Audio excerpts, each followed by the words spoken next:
Hi, and welcome to the Disability Entrepreneurs Festival. Today, I'm talking with Adem Cifcioglu. Adem is the co-founder and director of Accessible Technologies Intopia. Adem's worked with accessibility in organisations on websites for companies ranging from not-for-profits to large corporates, and has provided accessibility advice and run accessible development workshops, as well as organising community accessibility events in Melbourne. Adem organises the Melbourne Web Accessibility and Inclusive Design Meetup and is a co-organiser of the Ally Bites Global Accessibility Awareness Day Initiative and the Ally Camp Conference. Welcome, Adem, and thanks so much for being part of the Disability Entrepreneurs Festival. Thank you very much for having me. And did I pronounce Ally right there? It's spelt a bit oddly, isn't it? It's actually Ally, but close enough. A11Y, the 11 being the 11 letters between the A and the Y in the word accessibility. Oh, okay. And shortened for the likes of Twitter. Okay. I had never known that. That's fantastic information, and yet I've known about the hashtag for a long time. So that's fantastic.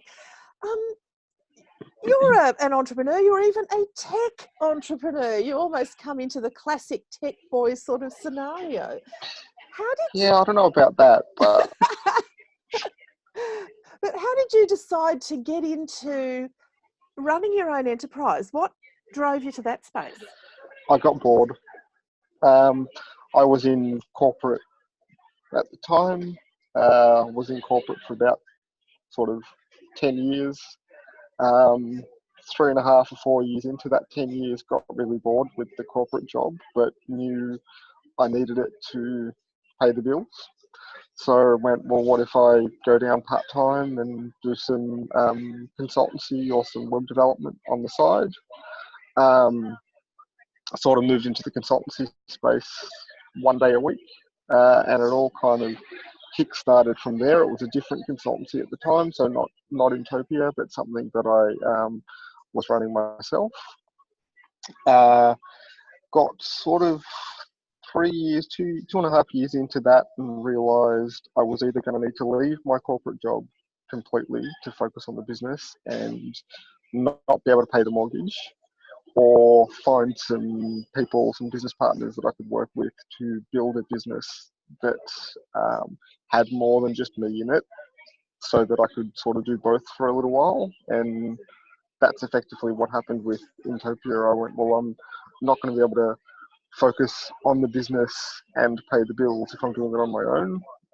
Just not enough time, because at that point I was on client site 1 day a week, trying to build the business on the weekends, trying to do my 9-to-5 job most of the rest of the week, which meant no time for anything else but work. And that gets intense. And I didn't really want to keep that up for a long period of time. It's actually interesting. What you're describing is that really challenging startup to ramp up space, isn't it? Where we have a great idea, we're doing it on the side, you know, evenings, weekends, that sort of time frame. And just for the audience, I'll mention that Adem's in a cafe environment and I have builders outside. So there may be extraneous noise from both of us. Yeah, apologies for that. And there's nothing we can do about it. It's really difficult, isn't it? Because a lot of entrepreneurs feel that they need to jump off to devote full time to the business. But you're describing a scenario where that wasn't viable. You weren't going to bring in enough money to be able to do it. So you went down finding partners. What was that process like, and how did you work it, and how did you find the right people? Did you find the right people? Yeah, look, I did find the right people. For me, I'd say it was probably one of the easiest decisions I've made in business, because one of my co-founders, Sarah Police, is actually a really good friend of mine who I'd wanted to work with for years before we started Intopia. And so, you know, it was just a matter of timing. where we were talking for a couple of years before we kicked it off, and finally got to the point where we were both ready, and pulled the trigger. And Stuart, our other co-founder, is the business brain behind everything. So kind of keeps the rest of us going and make sure all the bills are paid, and the account management side of things, where Sarah and I kind of are the front facing, do the accessibility work. It's interesting, isn't it? When I first started up at the Disability Leadership Institute, I had people saying to me, "Oh, are you doing any pitch fests? Are you finding investors? Have you done any work around getting the money in?" And it's not always the way people go. It's certainly not what I did. But did you get involved in that side of things at all as part of that process?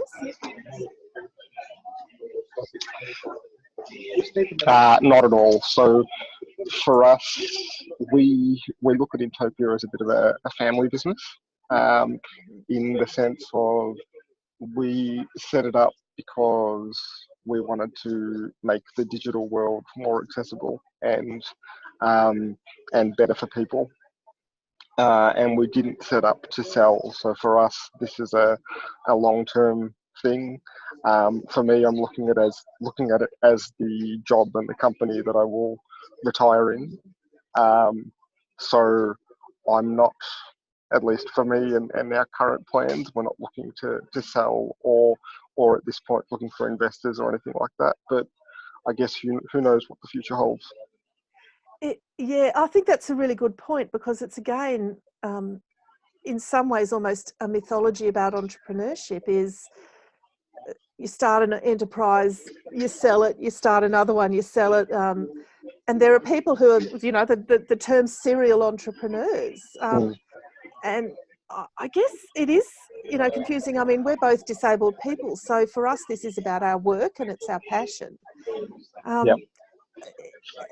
That sense that you're in it for the long haul, does that mean you've approached the structure of Intopia differently to what you might otherwise have done? I'll give you a short answer to that, which is yes. And I call it a short answer because I'm not really a business brain, so I really don't have any ideas, but we did, in terms of sort of how all that stuff works. But we did get some advice, and obviously Stuart knows his stuff, so we were all sort of talking about it as a leadership group, and went, well, this is the way to go, but I don't really have any more details than that. And that's fine. And what I'm hearing from you there, which I'm really enjoying, is that we don't have to be experts in everything. Yeah. Finding the people to work with, getting the team around you who do know what they're doing, and you've got Stuart doing the financial side of things, is a really good self-awareness moment for all of us to understand that we pull in the right people and work as a team. Is that something you've been conscious of as well? You talked about getting the team in pretty early. How do you continue to work on that team and to make sure having the right team is working? Well, I mean, I guess it's interesting because we've grown pretty organically. We started off with Sarah, myself, and Stuart, with Sarah and I doing the sort of accessibility side of the work, and Stuart running the business. And we've grown in the last sort of 3.5 years to, I think the current number is, let's say 17. I think I'm either spot on or maybe underestimated by one, but let's say 17 at this point. And it's interesting, particularly because of the industry we're in and the sort of niche that particularly digital accessibility is. We've gone down the road of looking or trying to look for experienced people wherever possible, which means they can effectively come in and hit the ground running. But that's sort of easier said than done. Yeah. Have you found it is tough? The people get excited, or as you say, finding people who have experience can often also mean that they move on. You know, how have you found the stability of the team? Has that been a factor for you guys? Look, fairly stable to this point. We have had a couple of people move on, but I mean, for us, the approach has always been, you know, we support our people in whatever it is they want to do, and if they've got an opportunity that's come up that they feel is right for them, then, you know, it's not our place to sort of stand in the way. And obviously, you know, any organisation hates to lose good people, and I maintain all our people are really good people. So it's, you know, it's not great when someone, for us, when someone decides to move on. But if that's the right thing for them, then we'll support that 100%. Yeah, I take a similar philosophy. I agree entirely. I'm interested in the, you know, without, you know, asking for deepest and darkest secrets, but the finance side of stuff, you talk about being an organically developed business, and you know, we've done something similar at the Institute where you kind of grow within your own resources. And you know, has that meant that you have had times where you, and you know, maybe Stuart deals with a lot of this, so you guys don't have to, but there are those times when you aren't 100% confident of what the next 6 or 12 months is going to bring, and yet you've got a team of 17 or so people that you're trying to support on that, plus yourselves, of course. So how do you manage those, you know, what's the headspace that you have to generate to be able to survive those times? What do you do? Look, it's interesting because we were, particularly in the early days, a bit worried about, you know, if we're bringing people on, where's the next bit of sort of work coming through, and are we, you know, are we sure it's going to come off, and how much of a risk is it to bring people on? I think we're getting a little bit better at that as we go on, in terms of we're a little bit more established now. So there's brand recognition out there, which means we've got higher levels of confidence when things are going to come off. So if we're taking risks, they're a little bit more calculated than they would have been in the early days. But you know, it's business, so there's always a risk, and you kind of do what you need to do to get the work done, and hope that it all continues. And I'd say, thankfully, at the moment we're doing really well, so I can't complain. It's great, isn't it? And how long have you been going now? I mean, you've talked about 3.5 years of growth, but how long would you say Intopia's been alive for? I want to say February of 2015, so somewhere around there. So probably 3.25 years. It's not 3.5 years, something like that. Not a hugely long time, isn't it? And no, that's 4.5, Adam. Is it? That's I'm not good with numbers. That's okay. I can do those numbers. Right. I should probably go back and check that. It is probably closer to 3.5 than 4.5. Yeah. It's amazing, isn't it? Something I'm interested in that you would also be dealing with is a lot of your team are not working. You know, you're not all in the same place. No, we're a very distributed team. How do you manage that stuff? Because, you know, how does that then come together with the culture of the organisation and the brand of Intopia, which you mentioned, and making sure that the clients have a consistent or a you know, predictable experience? How do you manage that remote team? So Zoom is something that we use quite often in terms of sort of getting the team together, and we do effectively stand-ups or team meetings every couple of days. So there's a Monday morning, a Wednesday afternoon, to accommodate people in sort of different time zones that can't join necessarily in the morning, and then a Friday morning. We've also got Slack as the organizational sort of instant messaging or chat service, and we're all fairly active there. And some of the, I guess, channels we've got there range from work-related stuff like, you know, business development and helping with some of the work you've got going and asking questions and that sort of stuff, to, you know, the random sort of channel where, you post just general things that aren't necessarily related to work and have a bit of fun and all that sort of stuff. So we try and keep that culture kind of going in the digital sense, even though we're not necessarily all located in the one place. And of course, we pick up the phone and talk fairly regularly, particularly to people that we're working on projects with, because there is some sort of pairing and co-working and that sort of stuff. It's really interesting because particularly in the disability space, we have a real capacity to work from wherever we are now in the 21st century. It's fantastic. And, we're both running, virtual operations. Our people are spread all over the place.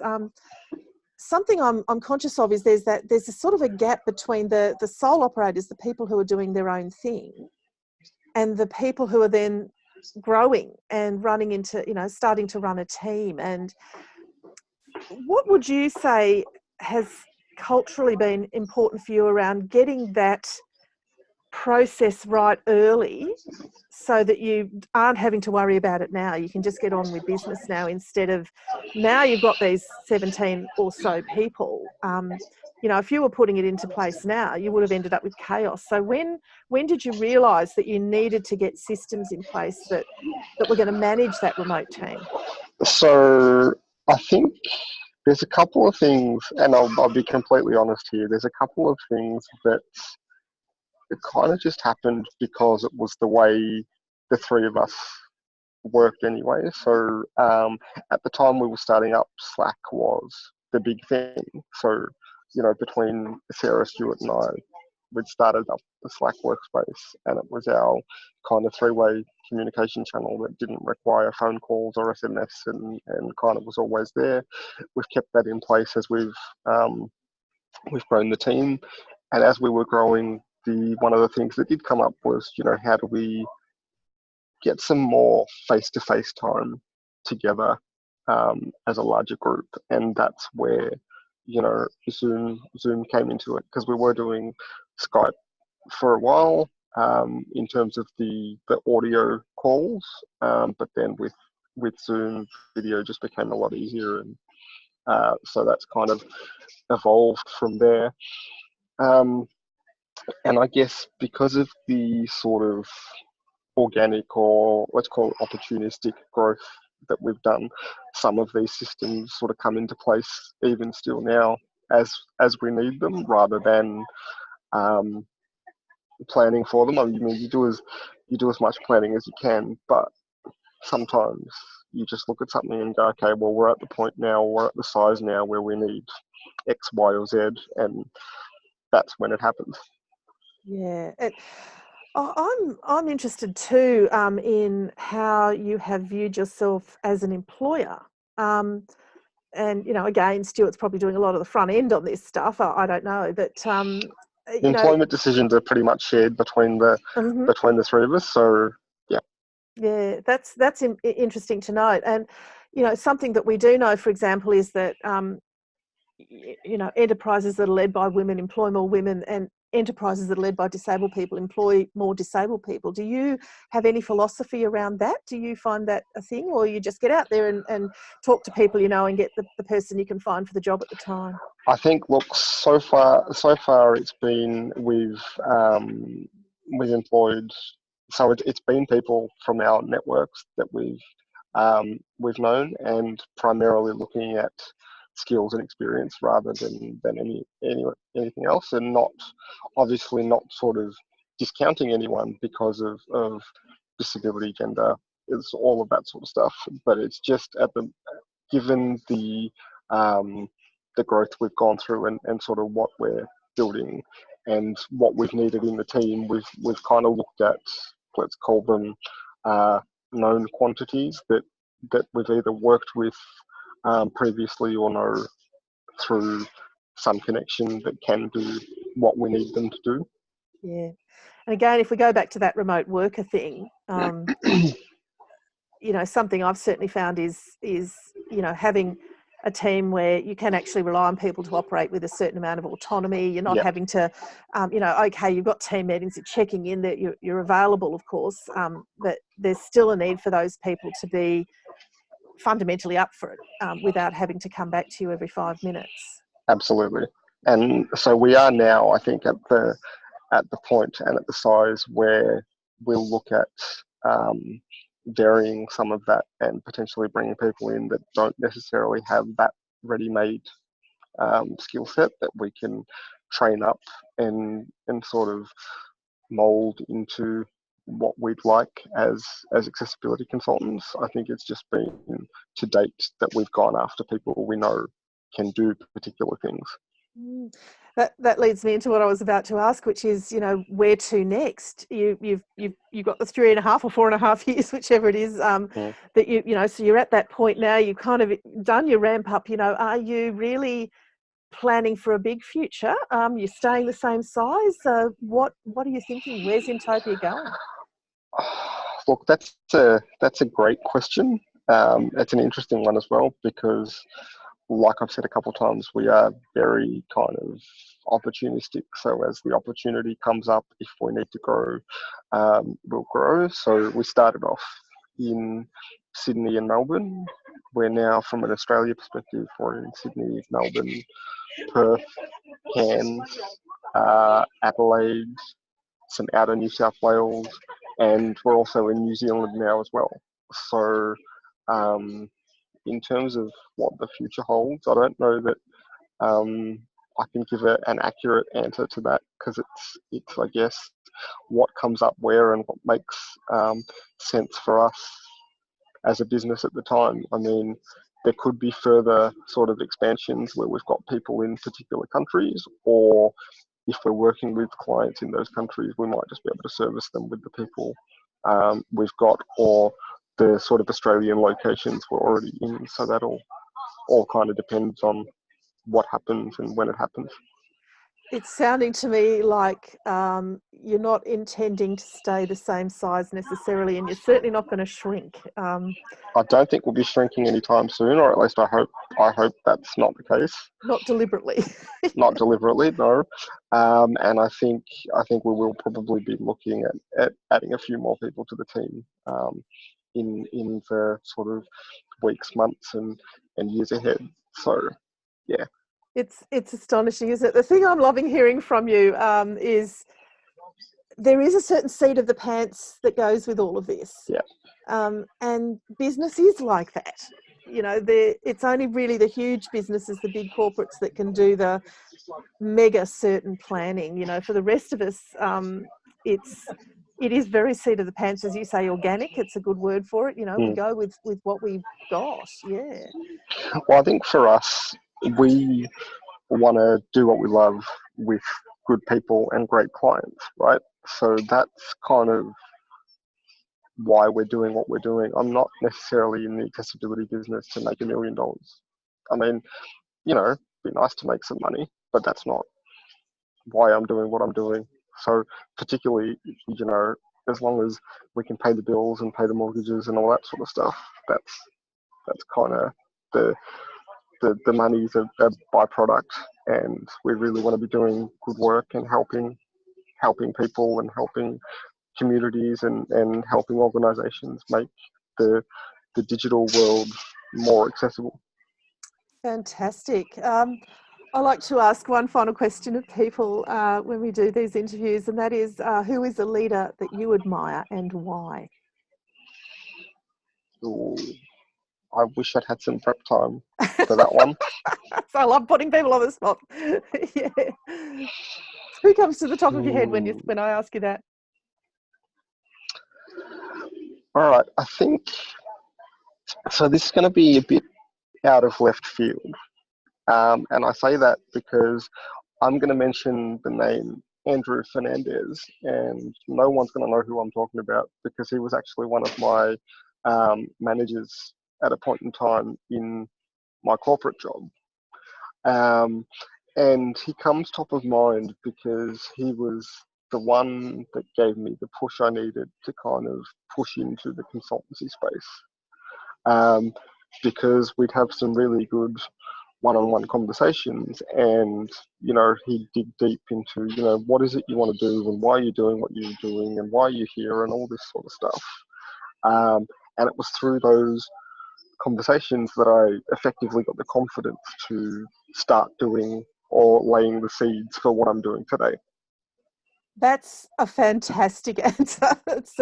It's a really good, people think that leadership is about famous people or people in certain positions, but the reality is who inspires us in our life and gets us on a certain path is often far more important than anything else. Yep.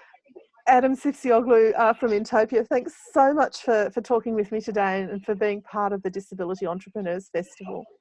No worries at all. Thank you very much for having me.